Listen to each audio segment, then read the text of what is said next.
तो हम लोग डिफरेंशिएशन कर चुके हैं कंप्लीट। डिफरेंशिएशन का ऑलमोस्ट सारे सेक्शन हम लोग कंप्लीट कर चुके हैं और आज हम लोग पढ़ने जा रहे हैं रॉले का मध्यमान प्रमेय। ये डिफरेंशिएशन यानी जो हम लोग पढ़ रहे हैं अवकलन के अनुप्रयोग से जुड़ा हुआ टॉपिक है और ये बहुत इंपॉर्टेंट टॉपिक है। बोर्ड एग्जाम में एक प्रश्न एटलीस्ट पूछता ही है, हर बार पूछता है। रॉले थ्योरम में जो एफ डैश है या तो 2 नंबर वाला प्रश्न करके पूछे या 3 नंबर वाला में अकेले पूछ दे। अगर 2 नंबर वाला में पूछता है तो उसमें ऑब्जेक्टिव भी शामिल रखता है। अगर 3 नंबर वाला में पूछता है तो एक प्रश्न पूछता है इसमें डेफिनेटली, ठीक है। तो इसमें रॉले ने क्या बताया फंक्शन के बारे में। देखो रॉले ने कहा कि मान लेते हैं हमारे पास कोई फंक्शन एफ एक्स है। फंक्शन कौन सा है? एफ एक्स है और ये जो फंक्शन है ये डिफरेंशिएबल है और कंटिन्यूअस है। ये एफ एक्स ए कॉमा बी एक अंतराल दे रखा है, एक इंटरवल दे रखा है। एफ एक्स जो है ए कॉमा बी इंटरवल में संतत है। संतत मतलब क्या है? कंटिन्यूअस, ठीक है। हम लोग कंटिन्यूटी पढ़ चुके हैं।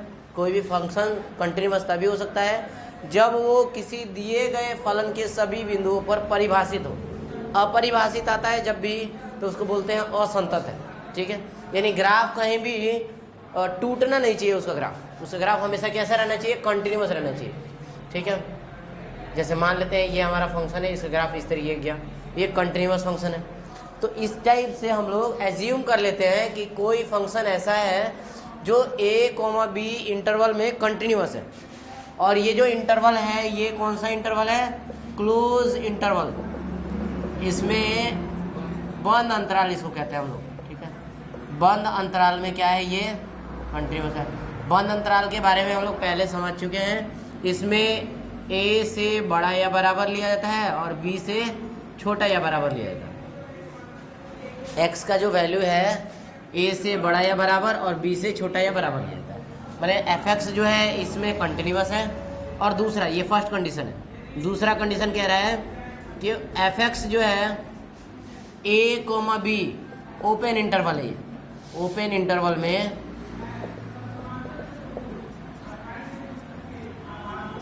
ए कोमा बी में अवकलनीय है। अवकलनीय यानी डिफरेंशिएबल है। हम लोग कुछ समय पहले पढ़े थे अवकलनीयता कैसे जांच करें, कंटिन्यूटी कैसे जांच करें और इन सभी चीज़ों को एक साथ ये समावेश कर दिया है, मिला दिया है एक साथ और कह रहा है कि कोई फंक्शन एफ एक्स ऐसा है जो कंटिन्यूअस भी है और डिफरेंशिएबल भी है, ठीक है। ये 2 इसके मेन कंडीशंस है। अब देखो मान लेते हैं हमारे पास कोई फंक्शन है एफ एक्स और इसका ग्राफ कुछ इस तरीके का गया है, इस तरीके का गया है। तो ये पता है क्या बताना चाहता है? ये हमें बताना चाहता है, ठीक है, ये हमें बताना चाहता है कि ये जो फंक्शन है अगर ए और बी पे डिफाइंड है, यहाँ मान लेते हैं हम लोग ए है और यहाँ मान लेते हैं हम लोग बी है। तो ये जो सामने वाला पॉइंट है ये एफ ए और एफ बी को इंडिकेट करेगा। तो ये क्या कह रहे हैं? ये कह रहे हैं कि कोई फंक्शन अगर ए और बी पे, ए और बी के क्लोज इंटरवल में कंटिन्यूअस है, ओपन इंटरवल में डिफरेंशिएबल है और एफ ए बराबर एफ बी है, ये थर्ड कंडीशन है, एफ ए बराबर एफ बी। तो इस कंडीशन में एफ डैश सी क्या होगा? एक ऐसा बिंदु होगा, एक ऐसा पॉइंट होगा सी के लिए। किसके लिए? सी के लिए। अब सी क्या होता है? देखो सी कहते हैं मध्य बिंदु है। क्या है ये? मध्य बिंदु। किसका मिड पॉइंट है ये मध्य बिंदु है ए और बी का। तो हम लोग एज्यूम कर लेते हैं मध्य बिंदु कहाँ है? इसके ठीक बीचों बीच यहाँ, ठीक है। अब ये कहते हैं कि ए और बी के मध्य बिंदु का जो ढाल होगा, क्योंकि यहाँ पे डैश लगा हुआ है, जब भी डैश आता है तो फर्स्ट ऑर्डर डिफरेंशिएशन होता है और फर्स्ट ऑर्डर डिफरेंशिएशन में हमें स्लोप पता चलता है, किसी फंक्शन का ढाल पता चलता है। क्या पता चलता है? ढाल यानी स्लोप। और स्लोप का मतलब क्या होता है? स्लोप का मतलब होता है एम, यानी एम से इंडिकेट करते हैं इसे। तो देखो ये क्या कहते हैं? ये कहते हैं कि यदि कोई फंक्शन इस इंटरवल में कंटिन्यूअस हो, इसमें डिफरेंशिएबल हो, तो उसमें जो पॉइंट्स दे रखे हैं उनके ठीक बीच में एक ऐसा पॉइंट होगा सी, जहाँ पे एक ऐसा पॉइंट होगा सी, ये पॉइंट सी यहाँ इंडिकेट कर रहा है, जहाँ पे जो ढाल होगा वो क्या हो जाएगा, ढाल क्या हो जाएगा, देखो बाबू ढाल जो है 0 हो जाएगा। अब मैं बताता हूँ ढाल 0 कैसे हुआ। देखो ये एक्स अक्ष है, एक्स अक्ष पे जो कोई भी लाइन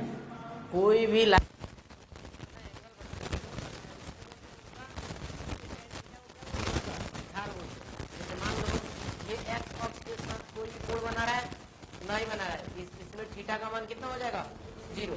क्यों 0 होगा, क्योंकि एक्स अक्ष के बिल्कुल पैरेलल है, समानांतर है। तो एक्स अक्ष के समानांतर होने के कारण से इसके एंगल का मान हो गया 0 और इसका ढाल हो जाएगा कितना, tan 0, और tan 0 का मान कितना होता है।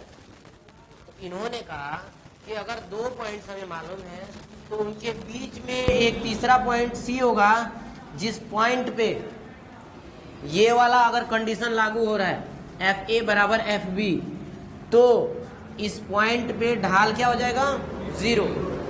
और ढाल को ही तो हम लोग डिफरेंशिएशन बोलते हैं, ढाल को ही हम लोग डिफरेंशिएशन बोलते हैं। इसका मतलब है इस पॉइंट पे डिफरेंशिएशन अगर हम लोग करते हैं तो कितना आएगा, 0। Now what type of questions are asked related to this topic. इस टॉपिक से जुड़े हुए कैसे प्रश्न पूछे जाते हैं, तो इस टॉपिक से मेनली पूछता है कि वो सी पॉइंट निकालें। पहले तो कहता है कि क्या ये मध्यमान प्रमेय यहाँ लागू होता है, तो कैसे जांच करेंगे, तो कंटिन्यूअस तो एज्यूम कर लेते हैं, देखो मान लेते हैं कंटिन्यूअस है, फलन को देख करके पता चल जाएगा तुम्हें कंटिन्यूअस है। डिफरेंशिएबल भी एज्यूम कर लेते हैं, क्योंकि हम अभी हम लोग इसको पहले पढ़ चुके हैं, तो इसको अभी हमें प्रूफ नहीं करना है कि ये संतत है और अवकलनीय, प्रूफ कभी नहीं करना है, हमें इसे प्रूफ नहीं करना है, एज्यूम कर लेना है, ठीक है। या फिर क्वेश्चन में गिवन रहेगा कि यदि एफ एक्स बराबर 3x² + 2x + 8 -5, 2 में डिफरेंशिएबल है और कंटिन्यूअस है, ऐसा दे रखा रहेगा क्वेश्चन में। तो इस केस में हम लोग ये दोनों केस दिए रहेंगे, हमें जांच क्या करना रहेगा, हमें जांच करना रहेगा कि क्या एफ ए बराबर एफ बी हो पा रहा है। अगर एफ ए बराबर एफ बी हो पा रहा है तो कौन सा रूल लागू होगा, रॉलेज एमबीटी, यानी रॉले का मध्यमान प्रमेय, मीन वैल्यू थ्योरम, एमबीटी भी शॉर्टकट में बोलता है। तो रॉले का मध्यमान प्रमेय लागू होगा और उस मध्यमान प्रमेय में हम लोग कोई पॉइंट सी मान लेंगे, जिसके लिए एफ डैश सी क्या हो जाएगा, 0। एग्जाम्पल के तौर पे मैं तुम्हें एक क्वेश्चन समझाता हूँ। एफ एक्स का मान दे रखा है x² + 1 और इंटरवल दे रखा है -1,1, ठीक है, ये इंटरवल दे रखा है। और ऐसा गिवन है कि एफ एक्स जो है -1,1 में डिफरेंशिएबल भी है और कंटिन्यूअस भी है, ये गिवन है। तो फर्स्ट हमारा रेस्पॉन्सिबिलिटी ये है कि हम ये पॉइंट चेक करें, क्या एफ ए बराबर एफ बी हो रहा है। तो देखो बाबू, ये काम करता है ए का, ये काम करता है बी का, तो पहले हम एफ ए निकालेंगे। एफ ए बराबर कितना हो जाएगा, f-1। अब जहाँ x है वहाँ क्या रखेंगे, -1, तो -1 का स्क्वायर + 1 = 1 + 1 = 2।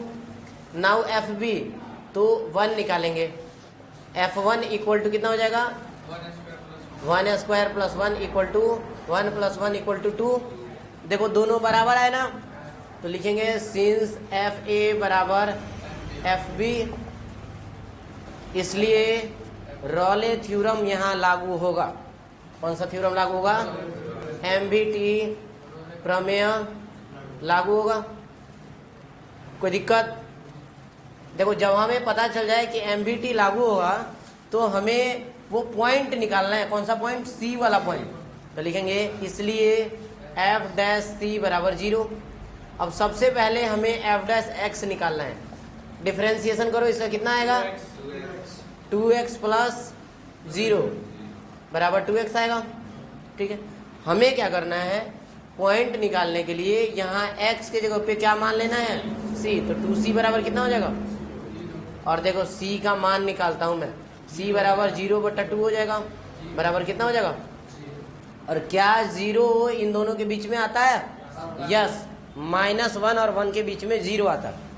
तो हमने एक ऐसा पॉइंट निकाल लिया जिस पॉइंट पे इस ग्राफ का ढाल 0 हो जाएगा। हमने वो पॉइंट निकाल लिया जिस पॉइंट पे इस ग्राफ का ढाल 0 हो जाएगा, 0 हो जाएगा। तो इसी टाइप के क्वेश्चंस पूछे जाते हैं मेजरली। और ये सबसे इम्पोर्टेंट पॉइंट इस पूरे हमारे कन्वर्सेशन में, पूरे ये जो हम लोग थ्योरी पढ़ रहे हैं, इस पूरे थ्योरी में सबसे इम्पोर्टेंट पॉइंट है ये पहले जांच कर लेना। और जांच करने के बाद से डिफरेंशिएशन करके जितना आए उसमें सी मान करके सी का वैल्यू निकाल लेना। ठीक है। अभी मिस्टेक हो गया बाबू, देखो इधर मिस्टेक कैसे हो गया। यहाँ पे हम लोग पढ़ रहे हैं रॉले थ्योरम और गलती से मिस्टेक हो गया और लिख दिए थे क्या, रॉले का मध्यमान थ्योरम। देखो यानी यहाँ भी हमें सुधारना पड़ेगा, यहाँ भी लिखना पड़ेगा रॉले थ्योरम। ठीक है, यहाँ भी लिखना पड़ेगा रॉले प्रमेय। ठीक है, यहाँ पे कौन सा प्रमेय लागू हो रहा है, रॉले प्रमेय। मध्यमान प्रमेय में ये वाला कंडीशन बदल जाता है, इसमें FA बराबर FB नहीं होता है। मध्यमान थ्योरम में FA बराबर FB नहीं होता है, लेकिन रॉले थ्योरम में FA बराबर FB होता है। ये रॉले थ्योरम है, it was an unfortunate mistake. ठीक है, इसको करेक्ट कर लेना है सबको। ठीक है, तो अभी हम लोग पढ़े थे रॉले थ्योरम, और रॉले थ्योरम में हम लोग क्या कंडीशन अप्लाई किए थे। रॉले थ्योरम में हम लोग फर्स्ट कंडीशन अप्लाई किए थे कि अगर कोई फंक्शन f(x) है जो a, b क्लोज इंटरवल में कंटिन्यूअस है, ये फर्स्ट कंडीशन था। दूसरा कंडीशन था कि f(x) a, b open interval में डिफरेंशिएबल है। ठीक है, और तीसरा कंडीशन था रॉले थ्योरम का, FA बराबर होना चाहिए किसके, FB के। तो अगर ये तीन कंडीशन फॉलो हो रहे हैं तो F' एक ऐसा पॉइंट C के लिए उसका जो f(x) का जो ग्राफ है उसका ढाल क्या हो जाएगा, 0 हो जाएगा, 0 हो जाएगा। देखो हम लोग पढ़े थे अगर ये कंटिन्यूअस है, फंक्शन कंटिन्यूअस है इस इंटरवल में, इसमें डिफरेंशिएबल है और FA बराबर FB आ रहा है, तो जो f(x) का ग्राफ खींचेंगे हम लोग तो उसमें A और B के मध्य एक ऐसा बिंदु आएगा, एक ऐसा पॉइंट आएगा जिस पॉइंट पे पूरे ग्राफ का ढाल क्या हो जाएगा, 0 हो जाएगा, 0 हो जाएगा। ये हम लोग कंडीशन पढ़े थे अभी। ठीक है, ये था रॉले का थ्योरम। नाउ इसी को एक्सपेंड कर दिया गया, इसी को फैला दिया गया, विस्तृत रूप दिया गया। विस्तृत रूप कहने का ये मतलब है कि इसको दूसरे तरीके से पेश किया गया है। और दूसरा तरीका क्या कहता है, दूसरा तरीका जो इसको एक्सपेंड करने से बना है वो कहता है कि सपोज FA बराबर FB नहीं आ रहा है, माने ये दोनों इक्वल नहीं आ रहे हैं, ये कंडीशन भी फॉलो होगा, ये कंडीशन भी फॉलो होगा, और FA बराबर नहीं आ रहा है FB के, FA is not equal to FB, then वो जो C वाला पॉइंट है ना वो 0 के बराबर नहीं होगा, वो बराबर हो जाएगा FB माइनस FA बटा B माइनस A। नाउ अब हमें इस पूरे सिनारियो को, ये जो पूरा सिनारियो बन रहा है, यहाँ पे केस बन रहा है, इसको थोड़ा सा ग्राफिकल मेथड से समझ लेना। देखो बाबू, मान लेते हैं हमारे पास कोई इस टाइप का केस आ रहा है, ठीक है, और एक फंक्शन f(x) है जिसका ग्राफ कुछ इस तरीके का गया है। ठीक है, यहाँ पे हमारे पास पॉइंट है A और यहाँ पे पॉइंट है हमारे पास B। ठीक, इस तरह का कुछ भी केस है, या इस ग्राफ को हम लोग टर्न भी कर सकते हैं, चेंज भी कर सकते हैं, इसमें चेंज करने में कोई दिक्कत नहीं है। ठीक है, मान लेते हैं हमारे पास कुछ इस तरह का ग्राफ गया है। ठीक है, कुछ ज़्यादा ही टिल्टेड हो गया, मुड़ा हुआ हो गया। ठीक है, इस टाइप का हम लोग ग्राफ समझ लेते हैं, और इस ग्राफ में 2 पॉइंट मान लेते हैं हम लोग, यहाँ मान लेते हैं A और यहाँ मान लेते हैं हम लोग B। ठीक है, 2 पॉइंट मान लिए, एज्यूम कर लिए, एक तो A एज्यूम कर लिए, थोड़ा सा और ऊपर मान लेते हैं, यहाँ A B मान लेते हैं हम लोग, थोड़ा सा ग्राफ को और बड़ा खींचते हैं ताकि ज़्यादा क्लैरिटी आएगी। ठीक है, इसको A मान लिए, इसको B मान लिए। नाउ ये कहता है कि FA बराबर FB नहीं है, यहाँ पे सेम केस लागू होता है। ये वाला जो पॉइंट है ना ये FA को इंडिकेट कर रहा है, और ये वाला पॉइंट FB को, दोनों इक्वल नहीं है इस केस में। ध्यान से देखिए, ग्राफ में इक्वल नहीं है। और अगर हम लोग इन दोनों बिंदुओं का नियामक लिखे, कोऑर्डिनेट, तो इस बिंदु का नियामक हो जाएगा b, एफ बी, ठीक है, और इस बिंदु का नियामक हो जाएगा a, F A. Same scenario हम लोग फर्स्ट लेसन में पढ़े थे, 5.1 जब शुरू कर रहे थे तो उसमें पढ़े थे, ठीक है। अब इन दोनों को हम लोग क्या कर देते हैं, मिला देते हैं, ठीक है। तो ये जो लाइन खींचा गया इसको बोलते हैं हम लोग सेकंड, ठीक है, क्या बोलते हैं इसे, हमें सेकंड बोलते हैं। नाउ मध्यमन थ्योरम कहता है कि इसके मध्य में एक पॉइंट सी आएगा। अगर ये ग्राफ में ऐसे कटोरे की तरह, यानी कि अगर हम लोग इसको अपवर्ड, वर्टिकली अपवर्ड पैराबोला की तरह खींचते तो ज़्यादा समझ में आता, मतलब इस तरीके से खींचते ना तो समझ में आता, ठीक है। लेकिन कोई बात नहीं, तो हम लोग प्रीवियस कंडीशंस को ही लेकर के इसको सॉल्व करेंगे और ग्राफिकल रिप्रेजेंटेशन करेंगे। ये क्या है, ये जो ग्राफ कर्व खींचा हूँ ये एफ का ग्राफ है, ये एफ का ग्राफ है, और एफ जो है इस फंक्शन में कंटिन्यूअस है, इसमें डिफरेंशिएबल है, ठीक है। तो ये केस हमारे पास बनता है। अब ये कहते हैं कि इसके बीच में कहीं भी C एक पॉइंट होगा और जिस पॉइंट का स्लोप कितना होगा, देखो ये C पॉइंट है, ये इस पर ढाल बन रहा है, स्लोप बन रहा है, इसका ढाल कितना होगा, तो हमें पता है किसी फंक्शन का ढाल कैसे निकाला जाता है, यानी slope of tangent, slope of tangent, स्पर्श रेखा का ढाल, उसको बोलते हैं हम लोग एफ डैश एक्स बोलते हैं। लेकिन क्योंकि ये हम लोग कौन सा पॉइंट ले रहे हैं, सी, तो यहाँ पे लिखेंगे एफ डैश सी। और ये कैसे निकलेगा बाबू, ये हम लोग पहले पढ़ चुके हैं, ढाल को हम लोग एम लिखते हैं और इसका फॉर्मूला होता है y2 माइनस y1 बटा x2 माइनस x, ये पढ़ चुके हैं हम लोग। सेम फॉर्मूला लगाओ तो एफ डैश सी का फॉर्मूला आ गया हमारे पास, y2 का काम एफ बी, y1 का काम एफ ए, और बटा x2 का काम b, और x1 का काम। Now we got the right equation, ये हम लोग के सामने एकदम करेक्ट इक्वेशन आ गया। ये कहा था किसने, ये मेंशन किसमें किया गया है, ये मेंशन किया गया है मध्यमान प्रमेय में, और ये एक्सपेंडेड फॉर्म में, ये किसी साइंटिस्ट के द्वारा, किसी मैथमेटिशियन के द्वारा बनाया नहीं गया है, ये उन्हीं के रॉले थ्योरम के ही जो पोस्टुलेट्स हैं उनके जो द्वारा बनाए गए नियम हैं उन्हीं को रीअसेंबल किया गया, मतलब कि उसी को थोड़ा सा बढ़ा चढ़ा के पेश किया गया, मतलब कि दूसरा कंडीशन उन्हीं में से ड्रॉ किया गया, ठीक है।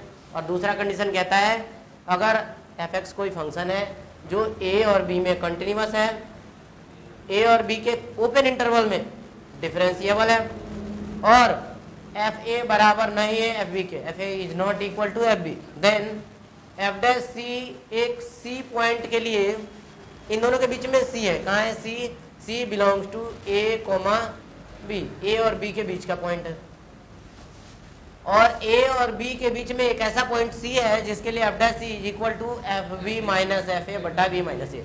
और नाउ ये हमारे सामने ग्राफ है, ग्राफ का केस बिल्कुल क्लियर होना चाहिए क्योंकि हम लोग पिछली बार भी सेम टाइप ऑफ कंडीशन पढ़े थे, ठीक है। समझ आ गया क्या है ये। Now how to apply this whole case into questions. देखो एग्जांपल के थ्रू ज़्यादा बेहतर क्लैरिटी आएगी, ठीक है। मान लेते हैं हमारे पास एक इक्वेशन दे रखा है एक्स स्क्वायर प्लस 1, ठीक है, और ये दे रखा है कि F X is continuous and differentiable, दोनों है किसमें, -1, 2 में, ठीक है। Now let us check it कि क्या एफ ए बराबर एफ बी आ रहा है, क्या एफ ए बराबर एफ बी आ रहा है, या एफ ए बराबर एफ बी नहीं आ रहा है। मैंने कहा था पहले ही रॉले थ्योरम में कि हमें ये दोनों कंडीशंस एज्यूम कर लेने हैं, या तो क्वेश्चन में दिया रहेगा, और what we have to do is, हमें करना क्या है, चेक करना है एफ ए बराबर एफ बी आ रहा है क्या। अगर एफ ए बराबर एफ बी आ रहा है तो रॉले थ्योरम लागू होगा, नहीं आ रहा है तो मीन वैल्यू थ्योरम लागू होगा, ठीक है। तो हम लोग पहले चेक कर लेते हैं, the primary responsibility for students is to check it whether F A equal to F B और नॉट। तो चेक कर लेते हैं, पहले निकालेंगे एफ ए के जगह पे काम कर रहा है -1, तो एफ -1 इक्वल टू -1 का square plus 1 equal to 1 + 1 = 2। Now F B F B equal to 2 का square, F two equal to 2 का square plus 1 equal to 4 plus 1 equal to 5। Now ये दोनों हम लोग क्लियरली देख सकते हैं कि बराबर नहीं आ रहा है, इक्वल नहीं आ रहा है, तो हम लोग लिखेंगे यहाँ पे एफ ए बराबर नहीं है एफ बी के। और जब भी ऐसा सिनारियो आए एफ ए बराबर नहीं है एफ बी के, तो मीन वैल्यू थ्योरम एमबीटी लागू होगा, इसलिए लिखेंगे यहाँ पे एमबीटी लागू होगा। ये क्लियर कट डिसीजन होना चाहिए हमारा, ठीक है। अब एमबीटी लागू होगा, तो इस केस में हमें सी निकालना है, और सी निकालने के लिए फॉर्मूला हमें दे रखा है, ये वाला फॉर्मूला यूज करें। लेकिन सी निकालने से पहले ये जो क्वेश्चन है इसका डिफरेंशिएशन करना जरूरी है, ठीक है। तो लिखेंगे चूंकि एफ डैश एक्स बराबर 2x, और देखो इसका डिफरेंशिएशन हो जाएगा 2x और इसका डिफरेंशिएशन हो जाएगा 0, 2x हो जाएगा और उसका डिफरेंशिएशन हो जाएगा 0, तो ये आ गया हमारे पास एफ डैश एक्स। अब एफ डैश एक्स मालूम पड़ गया तो एफ डैश सी डेफिनेटली मालूम पड़ गया, एक्स के जगह पे सी कर दो तो 2c हो जाएगा। Now we have to apply MBT theory, ठीक है। लिखेंगे यहाँ पे according to MBT mean value theorem F dash C is equal to F B minus F A बटा बी माइनस ए। हम लोग पहले ही निकाल चुके हैं, एफ बी कितना आया है 5, यहाँ पहले फॉर्मूला एक बार लिख देते हैं, F B minus F A बटा बी माइनस ए। नाउ ये हम लोग पहले निकाल चुके हैं 5 माइनस 2 अपॉन बी का वैल्यू कितना है, बी का वैल्यू 2 है, और माइनस करना है कितना -1, ठीक है। एफ डैश सी के जगह पे 2x 2c बैठाएंगे, कितना बैठाएंगे 2c इक्वल टू 5 में से 2 घटाएंगे तो कितना आएगा 3, और 2 और -1 कितना हो जाएगा +1, यानी 3/3, ये कट करके कितना हो जाएगा 1, 2c इक्वल टू 1 हो जाएगा, तो c इक्वल टू कितना हो जाएगा 1/2, यानी हमारे पास आंसर आ गया, वो पॉइंट आ गया जिस पॉइंट की हम लोग तलाश में थे, उस पॉइंट के वैल्यू को हम लोग फाइंड आउट कर चुके हैं, जिस पॉइंट पे जो स्लोप होगा F B minus F A बटा बी माइनस ए के इक्वल में, ठीक है। तो ये एक एग्जांपल है, ये पूरा थ्योरी है हमारा, और बिकॉज हम लोग पिछले जो थ्योरी पढ़े थे उसमें एमबीटी थ्योरी वो गलती से मेंशन हो गया था उसमें, तो उसको करेक्ट कर लेना, ठीक है।